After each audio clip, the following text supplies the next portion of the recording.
Hello guys, hello, this is for Aries. Aries, welcome dito sa aking channel, Palaran 888. Welcome Aries. I hope na nasa mabuti kayong kalagayan sa ngayon. So, please comment down below if you resonated.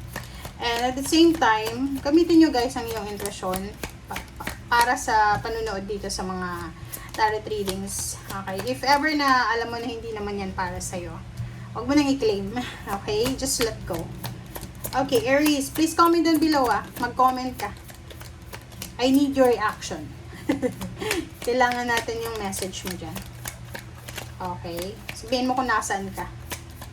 Para alam natin kung saan nakaabot itong mga mensahe na to. Saan ba kayo? Alright. Okay, Aries.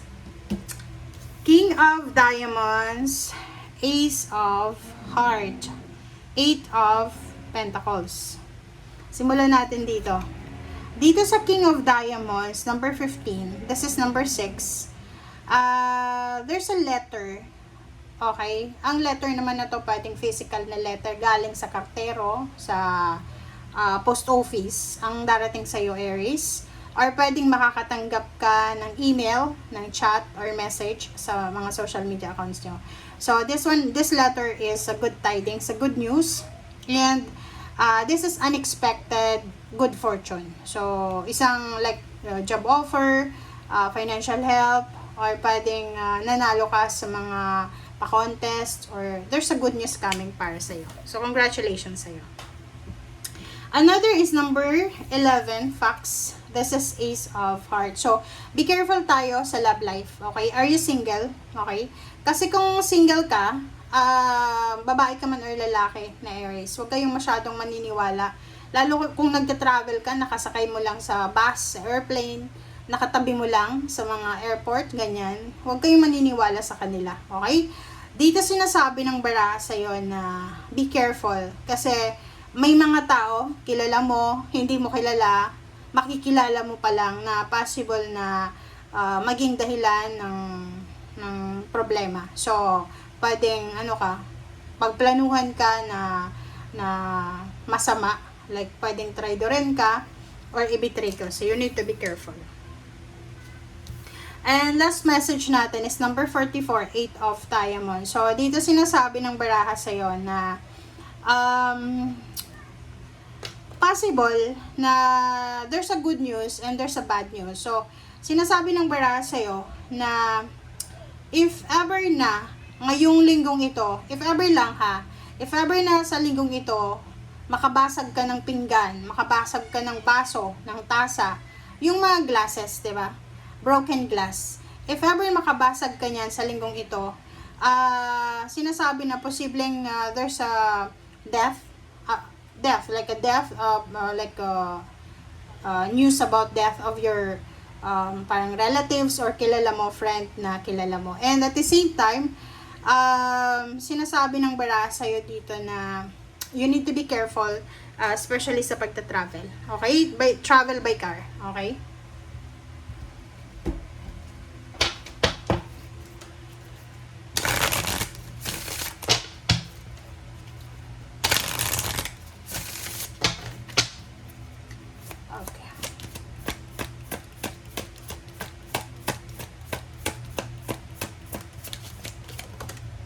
Okay, number 18, the tree. Let them go.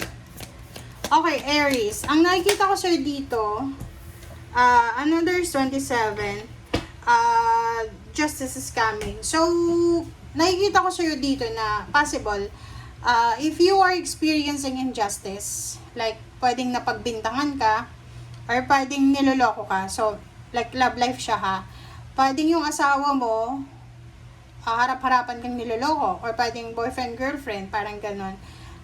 Sinasabi ng baraha sa'yo dito na may iba din na like kaibigan, kapamilya, especially love life, may gusto makipaghiwalay sa'yo. Pwedeng gusto kang hiwalayan, hayaan mo na sila. Diba? So, sabi ng baraha sa'yo dito, number 9, 18, let them go. Hayaan mo na.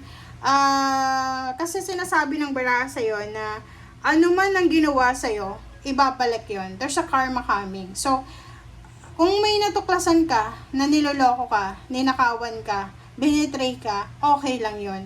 Kasi ibabalik ng universe kung anong ginawa nila sa'yo. Okay?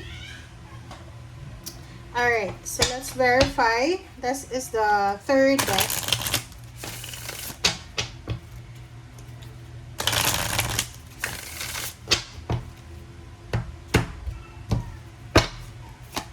Okay.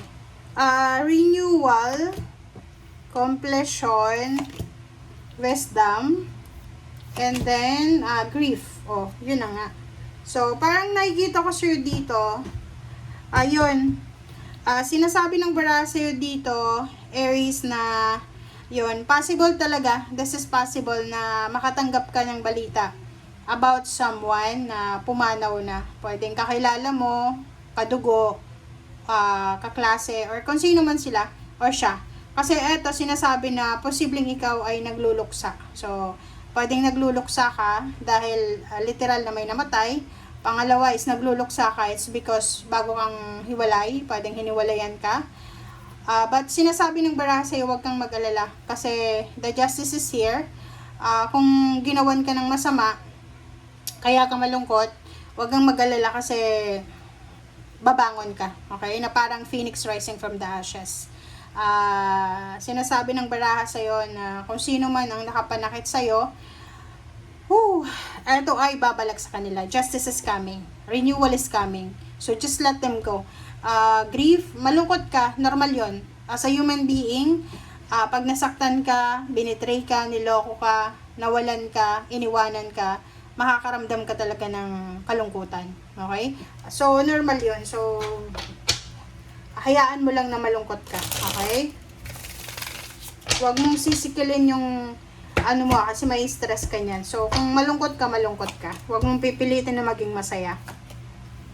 Okay, Page of Wands. So, dito sinasabi ng baraha, ano man daw yung pinagdadaanan mo sa ngayon, lalo ngayong linggong ito, Aries, sinasabi ng baraha, okay lang yan. Okay? Okay lang yan. Kasi yung future mo dito, Page of Wands, sinasabi na yung future mo, yun yung kailangan mong paghandaan. Okay? Yung future mo, yun yung kailangan mong bigyan ng pansin. Kasi ang future mo dito, sinasabi na sobra-sobrang successful ang future mo. Emotionally, sobra-sobra kang magiging masaya sa future mo. Magiging maayos yung family life mo. There's a lot of celebrations, happiness, joy.